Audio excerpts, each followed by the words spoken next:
Well, we got another not a blog, and it's a long one. I didn't really read any of it. A lot George is talking about lost friends and projects, and maybe, who knows, the winds of winter. Let's see.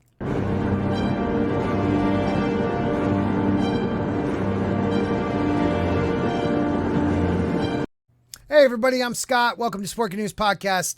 If you're new here, like 30% to 50% of you usually are, please do me a favor. Subscribe, like it, comment. We don't have to agree on everything, people, but let's support each other. Independent content creators, we need each other. I don't edit either, so be ready for that. So George R. R. Martin's not a blog right here, my friends.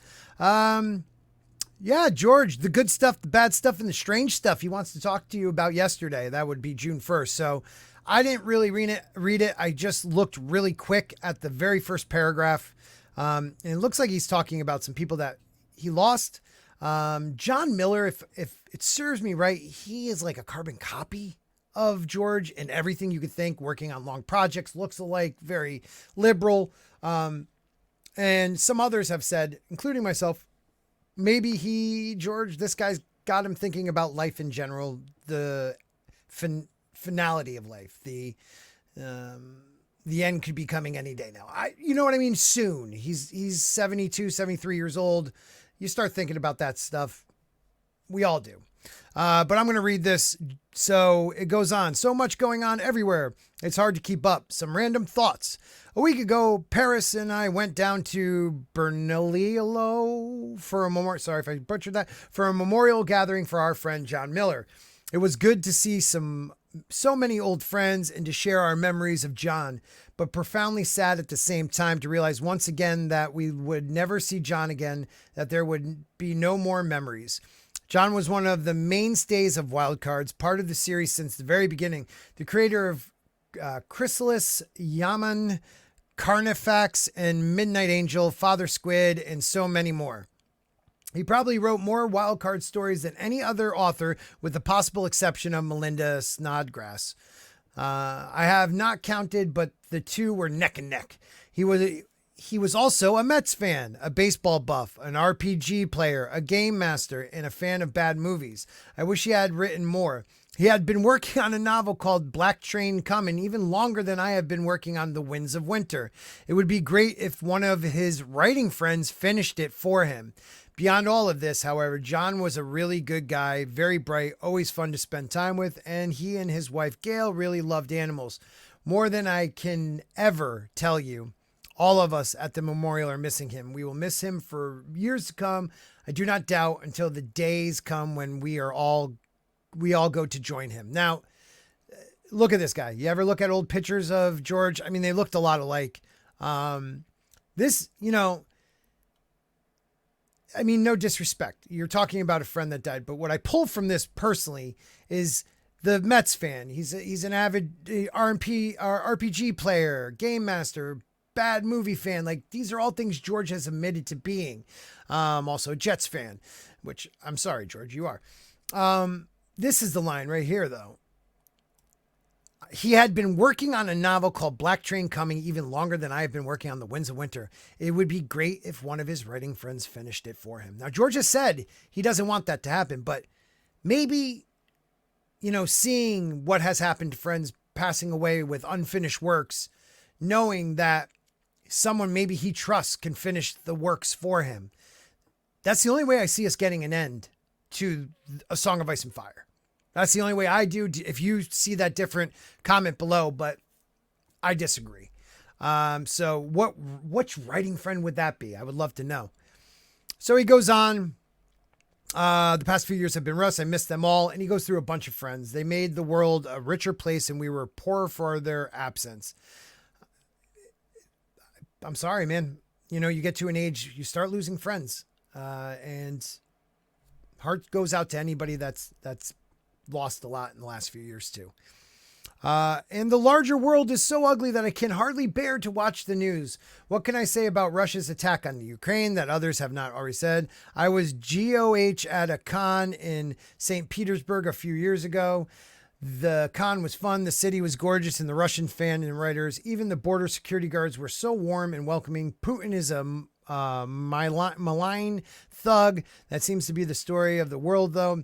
Good people with hideous leaders. Listen to reports of fighting makes me feel so angry, so helpful.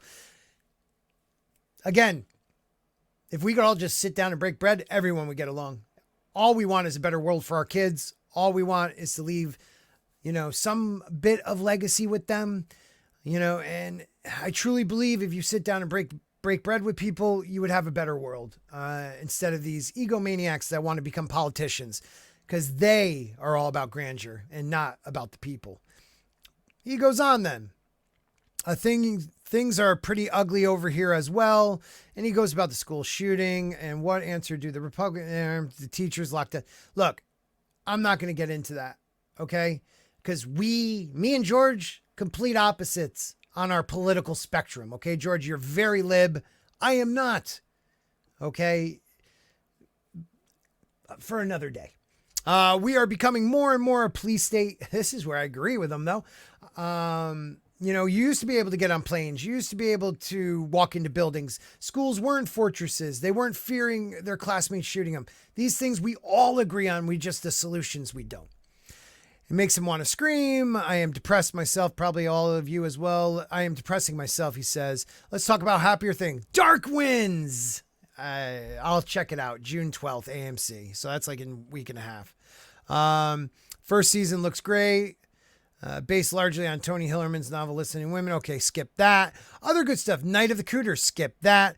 Oh, and right now, the very moment we have a second film. Skip that. House of the Dragon. I'll read this because I'll be covering it. Glad you asked. I've watched rough cuts of 9 of the 10 episodes, and I continue to be impressed. I cannot speak to the SFX, many of which I are not in yet, but the look of it is great, and the acting, the directing, and writing are first rate. And yes, for all you book fans, it is my story. Sure, there are some changes from Fire and Blood. We could not present 3 alternative versions of every major event, not and keep our sanity. But I think Ryan Condal and his writers have made good choices, even some improvements. Heresy, I know, but being the author, I am allowed to say so. For years, as some of you may recall, I have been saying the TV version of Shay, as portrayed by Sybil, was a deeper, richer, and more nuanced character than the Shay in my novels, which is absolutely true. In a similar vein, I am vastly impressed by the show's version of King Viserys, played by Patty Considine, who is awesome, who gives the character a tragic, majesty. Sorry, I can't read and I don't edit. That my book Viserys never quite achieved. Kudos to Patty, Ryan and his writers, and Miguel and the other directors. There are a lot of great performances in House of the Dragon, or Hot D, as I hear some are calling it. You may never have heard of some of our actors, but I think you will learn to love them just as you did with the cast of Game of Thrones. I hope it's great. I really do. It breaks my heart that we get this before we get Winds of Winter. 10 plus years. Whatever. We're coming up on 11. 12?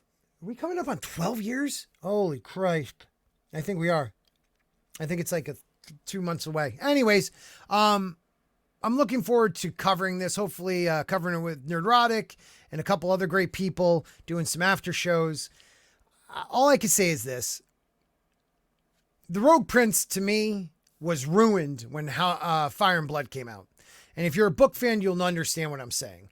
The Rogue Prince had, I don't want to ruin it for people, the High Towers coming in way before they do in Fire and Blood. George switched that. George tinkers with things just like George Lucas.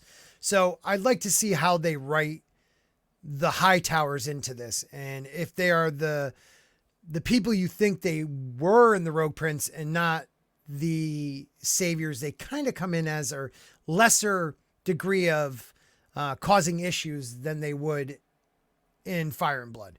But again, that's great. So he's back in Santa Fe. Oh yeah, Sky Railway. That's great. I should say a word about my appearances. So he's going to be at Worldcon in Chicago. Chicago remains one of his favorite cities. I love Chicago. For reasons quite different, blah, blah, blah. Instead of Worldcon, it looks like, though, I will be attending this year's San Diego Comic-Con, assuming they do not move to December or go virtual as they did last year. Guess I'm a boomer, not a zoomer. Oh, he decided not to attend Worldcon. Oh, that sucks. But he might go to Comic-Con. Okay. Well, friends out there, I hope you go see him. Oh, when's the winter?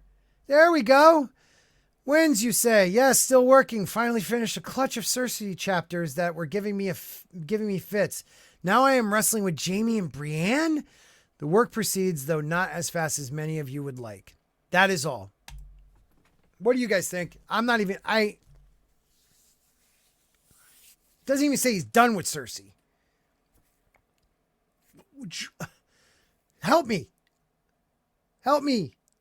Someone explain this to me. Comment below. I don't even know what else to say. I'm disappointed. We probably won't see this until 2024. If we even get it. And do you think he will have somebody else finish it for him? Because I really don't know. I don't know anymore. I'm sorry this video is not informative. I just read what he said because I have nothing else to add to this. It's sad. Finish the book so we can go over it chapter by chapter. I can't wait. I don't know what else to tell you guys. Hope you all have a great day. Thank you to my channel members. We've had a bunch this last month because of being in the beta test and people could donate. So a lot of people have become channel members. I thank you all for that. Hope you all have a great day. George, finish the damn book.